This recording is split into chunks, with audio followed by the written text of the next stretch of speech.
એટલે સૌથી પહેલી વાત તો એ છે કે પરણવું છે, લગ્ન કરવા છે, કોઈની સાથે રહેવું છે. મારો એક દોસ્ત છે હિરેન કરીને, એ પરણ્યો 35 વર્ષે, પછી લગ્ન કર્યા. એટલે મેં એને 15-20 દિવસ રહીને પૂછ્યું, મેં તું કેવું, how is your marriage treating you? એટલે મને કહે છે મને 2 પ્રોબ્લેમ છે. શું? તો કે પલંગની બંને બાજુથી નીચે ઉતરાતું નથી, એક બાજુ કોઈ સૂતું હોય છે, અને બીજો બહુ જ મોટો પ્રોબ્લેમ કે હું નાહવા જાઉં પછી કોઈક ઠોકે છે બારણું કે ખોલ. આ 2 વસ્તુઓ હું માનું છું એને નડી. કેમ? કારણ કે એની પ્રાઇવસીમાં પ્રોબ્લેમ થયો. 30, 35, 32, 28, 25 વર્ષ સુધી તમે એકલા રહ્યા છો. હવે કોઈ આવશે અથવા તમે ક્યાંક જશો. To live with someone requires a biggest skill, and that is to tolerate someone. એક માણસને સહન કરવાની તૈયારી તમારામાં હોવી જોઈએ. મોટા ભાગના લોકોમાં, ખાસ કરીને આ નવા છોકરાઓમાં, જે લોકો બધા સિંગલ ચાઇલ્ડ હોય છે અથવા 2 જણા ભાઈ બહેન હોય, પોતપોતાના રૂમમાં રહેતા હોય, કોઈ તમારા રૂમમાં આવે નહીં. હમણાં જ મારા એક ફ્રેન્ડને મેં પૂછ્યું, મેં કીધું શું કરે છે તારો દીકરો અક્ષત? તો કે કોઈ વાર બારણું ખોલે પણ છે. એટલે તમારા બધાના બારણા બંધ હોય, નેટફ્લિક્સ તમારી કંપની છે, એની વચ્ચે ક્યાંક એક વ્યક્તિ તમારા રૂમમાં હરતી ફરતી એનું કબાટ દડામ દઈને ખોલે ને દડામ દઈને બંધ કરે ને એના કપડાં પણ લટકવા માંડે ને એની વસ્તુઓ પણ ડ્રેસિંગ ટેબલ પર ગોઠવાઈ જાય, તો સડનલી એવું લાગે કે કોઈએ એન્ક્રોચમેન્ટ કર્યું છે. આ તો મારું ઘર છે યાર, આ અહીંયા શું કરે છે, ત્યાંથી શરૂ થાય. અથવા તમે જ્યારે ક્યાંક જાઓ છો ત્યારે તો વધુ ટોલરન્સની જરૂર છે, કારણ કે તમે તમારે ઘરે 9 વાગે ઉઠતા હતા, તમને કોઈ નથી પૂછતું. હવે અહીંયા જો 2 જણા એકલા રહેતા હોય તો સવારે કાં તો ટિફિન કરવાનું છે, કાં તો, અને તમારે નથી કરવાનું તો પણ બાઈ આવે છે તો બારણું ખોલવાનું છે, કામવાળા આવે છે તો બારણું ખોલવાનું છે, અને એમાં બંને જણા એકબીજાને કે તું ખોલ તું ખોલ.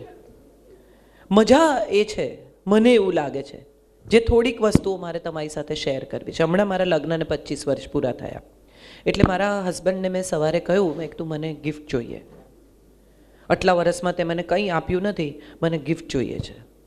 એટલે મને કે શું તું ગાંડા જેવી વાત કરે? We were together in school and we've actually grown up together and we are best friends, may be not very good husband and wife, but we are best as friends. So મને કે શું ગાંડા જેવી, એવી આપણી વચ્ચે ક્યાં gift આપવાની રિલેશનશિપ છે? એટલે મેં એને કીધું ના નથી, તો આજે આપણે કરવાની છે, તારે લઈ આવવાની. એટલે બપોરે એણે મને મેસેજ કર્યો કે are you serious about the gift? એટલે મેં કીધું યસ. એટલે સાંજે એ મારી ભાણેજનું સ્કૂટર લઈ અને આવ્યો ઘરે.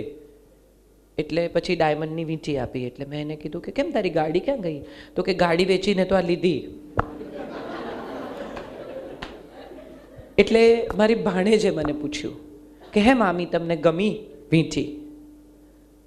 And the best part that I could answer, and I felt that, I didn't just say it, but that just came to my mind and thought.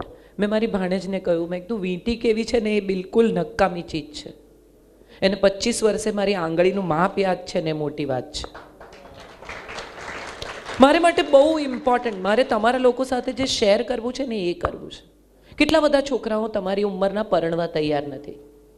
They have this beginning of negating it, કે ના ભાઈ ના રહેવા દો ને. પછી live in, તોરલબેને કહ્યું એમ, એ આવે. લિવ ઇનમાં પણ કોઈ સાથે રહેશે, તમારા જ ઘરમાં તમારા જ રૂમમાં રહેશે જ ને લિવ ઇનમાં. તમે એવું તો નહીં કહી શકો કે તું તારે ઘેર રહે હું મારે ઘેર રહું ને આપણે લિવ ઇનમાં રહીએ. So in that case, when 2 people live together, similar things are going to come whether you get married or you don't. Only legal things come in. કે છૂટા પડવું હોય તો તમે બેગ ઊંચકીને ચાલવા માંડો, અને પેલામાં તમારે છૂટા પડવું હોય તો તમારે લીગલ ફોર્માલિટીઝમાંથી પસાર થવું પડે. સવાલ એ છે કે લગ્ન કેમ કરવા જોઈએ, એ મારે તમારી સાથે પહેલાં તો શેર કરવું છે. કેમ પરણવું જોઈએ? તમારી આખી જનરેશનની સામે બહુ અનફોર્ચ્યુનેટલી અમે લોકો એવા કોઈ પ્રસન્ન દાંપત્યનો દાખલો મૂકી શક્યા નથી. અમારા મા બાપ પરણ્યા અને બહુ ખુશ હતા, કારણ કે એમની સામે એક બહુ જ હેપી મેરેજનો દાખલો હતો એમના પેરેન્ટ્સનો. તમારી જે આખી જનરેશન આવી, જેના મા બાપ હવે બિટવીન 50 to 60 છે અથવા 45 to 60 છે, એ બધા મા બાપ અજાણતા જ પણ એટલા ઉત્તમ દાંપત્યનો દાખલો તમારી સામે મૂકી શક્યા નથી. તમને લાગે છે કે જો આ જ લગ્ન હોય તો ભાઈ સાહેબ રહેવા દો. બીજું એવું થયું સેકન્ડલી કે તમારી આસપાસના લોકો, જે લોકો પરણ્યા, તમારા મિત્રો, તમારા કઝિન્સ, તમારી આસપાસના લોકો, એમના લગ્નો એવા બહુ અધધ થઈ જવાય એવા સુખી ન નીવડ્યા, unfortunately once again. So those things have worked on your mind કે લગ્ન બહુ સફળ થતા નથી. આવું ધીરે ધીરે ધીરે ધીરે ક્યુઈડી થઈ ગયું. પણ સવાલ એ છે કે લગ્નો કેમ સફળ થતા નથી? કેમ તમને થોડા સમયથી એવું વધારે જોવા મળે છે કે લોકો છૂટા પડી જાય છે, લોકો સાથે નથી રહેતા, બહુ જ ક્વેશ્ચન માર્ક્સ છે, બહુ ઝઘડા છે, બહુ ઇમોશનલ સ્ટ્રેસ છે, બહુ ટ્રેપ્સ છે? આવું કેમ થાય છે? એનો કોઈની પાસે જવાબ છે? કોઈ કેન સમબડી સે what is the reason why marriages are not working out today? Yes, darling. See, independence and adjusting have nothing to do with each other. Adjustment has nothing to do with independence. What is independence according to you? કમાવું, તમને ગમે એમ જીવવું, તમને ગમે એવા કપડાં પહેરવા, તમને ગમે એ ખાવું, તમારા અંગત મિત્રો હોવા, તમારી સાંજ તમને તમારી રીતે ગાળવા માટે અઠવાડિયામાં 2 દિવસ મળવા જોઈએ. આને જો તમે સ્વતંત્રતા કહેતા હો તો એને એડજસ્ટમેન્ટ સાથે કોઈ નિસ્બત જ નથી. જ્યાં પ્રેમ હોય ને ત્યાં એડજસ્ટમેન્ટ આપોઆપ થઈ જાય. ધ રીઝન બિંગ કે તમે કોઈને ચાહતા હો, તમારી મમ્મી નોકરી કરતી હોય, તમારા કોઈની પણ માં કામ કરતી હશે, તો તમને એવું કોઈ દિવસ યાદ છે કે માં રાંધ્યા વગર જતી રહી? જેના પણ ઘરમાં મધર, વર્કિંગ મધર હશે, કોઈને એવું ખબર છે કે મમ્મી એવું કહી દીધું હોય કે આજે બહારથી મંગાવી લેજો, હું નહીં બનાવું? અથવા માએ રવિવારે આમ પગ લાંબા કરીને હિંચકા પર બેસીને એમ કહ્યું કે I am not gonna cook today? આવી કોઈ મમ્મી કોઈને ખબર છે? કેમ? Why not? એને ખબર છે કે એની રિસ્પોન્સિબિલિટી શું છે, એને શું કરવાનું છે. એડજસ્ટમેન્ટ ત્યાં આવે છે જ્યાં પ્રેમ છે. અને મને એવું લાગે છે કે પ્રેમ હોય ને તો જ પરણવાનું. પછીથી થઈ જશે એવું કોઈ પણ સમજાવે તો માનતા નહીં. થવાનો હશે તો હમણાં થશે, નહીં તો કોઈ દિવસ નહીં થાય. એની વચ્ચે કંઈ નથી. એક માણસ સાથે આખી જિંદગી જીવવાની તૈયારી છે ને, એ સૌથી પહેલાં તો ઓનેસ્ટીના પાયા પર કરજો. Be very honest, be what you are. આપણે બધા જે કાજોલને જોઈએ છે, જે ઐશ્વર્યા રાયને જોઈએ છે, આપણને બધાને બહુ ગમે. કેમ? તો કે એના પર મનીષ મલ્હોત્રાએ કામ કર્યું છે, અને મિકી કોન્ટ્રાક્ટરે કામ કર્યું છે, અને બહુ રૂપાળી. If she is standing there you find her so beautiful and the best in the world. પણ અજય દેવગને કે અભિષેકે તો એને સવારે ઉલ્લી ઉતારતી જોવાની છે, કરીને ઉલ્લી ઉતારતી હોય ત્યારે જોવાની છે. આમ વાળ ઊભા થઈ ગયા એના મૂંગમાંથી ઉઠીને આવે ત્યારે જોવાની છે. એના ઘસાયેલા ટી શર્ટ સાથે, એના નાઇટ ડ્રેસમાં ક્યાંક કાણા હોય એવી એને જોવાની છે. ને જો એવી પ્રેમ કરી શકાય ને તો માનજો કે સાથે જીવી શકાશે. સરસ તૈયાર થયેલી, મેકઅપ કરેલી, આઈલાઇનર કરેલી, ઇસ્ત્રીવાળા કપડાં પહેરેલી ગમે તો એની સાથે કોફી પી શકાય, એની સાથે જીવી ન શકાય. જીવવા માટે સૌથી પહેલાં તો ઓનેસ્ટી જોઈશે. રૂપાળી છે કે નહીં એ બહુ મહત્વનું નથી, સમજદાર છે કે નહીં એ બહુ મહત્વનું છે. એવી જ રીતે છોકરો કેટલો સારો દેખાય છે, એનું બેંક બેલેન્સ શું છે, એનું ફેમિલી બેકગ્રાઉન્ડ શું છે, એ બધા ક્રાઇટેરિયાઝ ઇમ્પોર્ટન્ટ છે, પણ એટલા ઇમ્પોર્ટન્ટ નથી. તમે એની સાથે જીવી શકશો, કાલે આ ફેમિલી બેકગ્રાઉન્ડ નહીં હોય તો શું કરશો? કાલે આ બેંક બેલેન્સ ન પણ હોય. હમણાં જ અમદાવાદમાં એક મોટી હોસ્પિટલના ડૉક્ટરે ક્રૂડ ઓઇલમાં ટ્રેડ કર્યું અને એના અબજો રૂપિયા ડૂબી ગયા. And he had to put his hospital on lease with somebody, Kotak Mahindra સાથે. અને અત્યારે જેટલું કામ કરે છે એની હોસ્પિટલમાં એ બધા પૈસા કોટક મહિન્દ્રને ચૂકવી રહ્યો છે. એના પરિવારને ખાલી પગાર મળે છે. પત્ની ડૉક્ટર જોઈને પરણી હશે, પત્ની ફેમિલી બેકગ્રાઉન્ડનું, હોસ્પિટલનું, 3 પેઢીઓનું હોસ્પિટલનું બેકગ્રાઉન્ડ જોઈને પરણી હશે. હવે કયું બધું તો માણસ નહીં ગમે. પૈસાથી જિંદગી છે?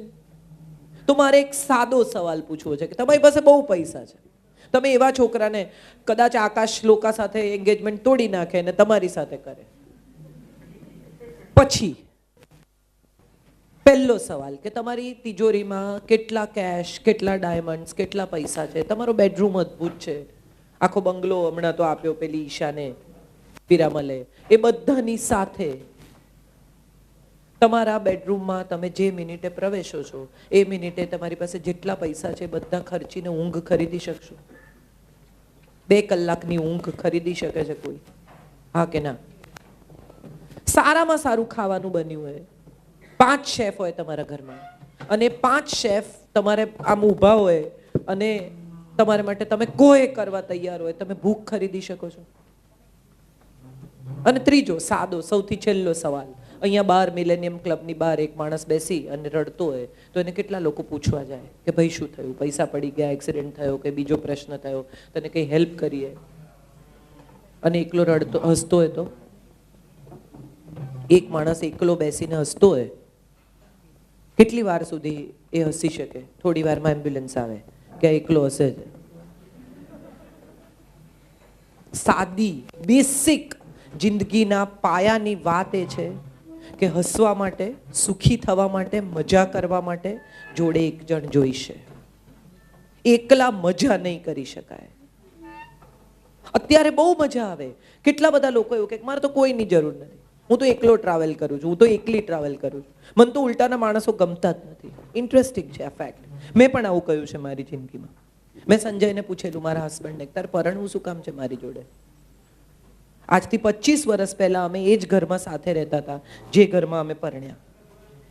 1 વર્ષ જોડે રહીને પછી અમે લીગલ વેડિંગમાં દાખલ થયા, 25 વર્ષ પહેલા. અને ત્યારે મેં એને પૂછેલું કે કેમ પરણવું છે, અને ત્યારે એણે મને બહુ સરસ જવાબ આપેલો. હું એવું માનું છું કે આ જવાબ દરેક માણસ માટે સાચો છે. એણે મને એવું કહેલું કે હું સવારે આંખ ખોલું ને ત્યારે મને તને બાજુમાં જોવી છે આખી જિંદગી.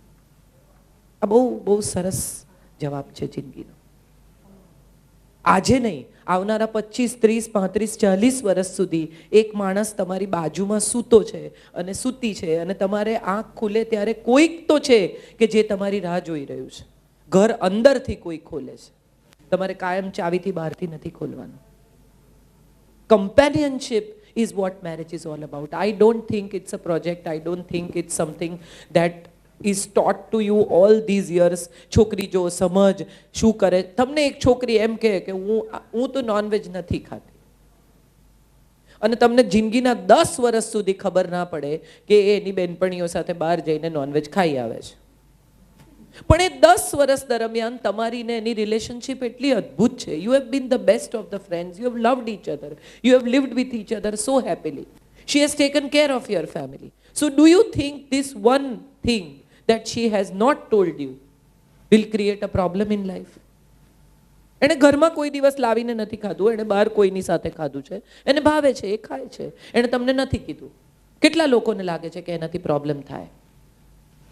Let's be honest. હું અહીંયા ભાષણ આપવા નથી આવી.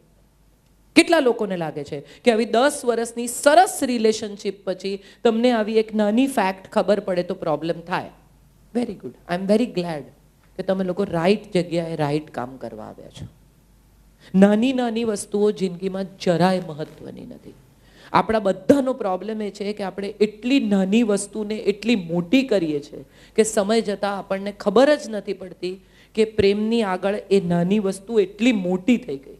તમે 10 પૈસાનો, હવે તો 10 પૈસા નથી મળતા, 1 રૂપિયાનો સિક્કો આમ સૂરજની પાસે રાખો ને આમ, તો તમને સૂરજ દેખાય. પણ એને તમે આંખની પાસે લઈ આવો ને તો સૂરજને પણ ઢાંકી શકે. એને તમારે ક્યાંથી જોવી છે એ બહુ અગત્યની વાત છે.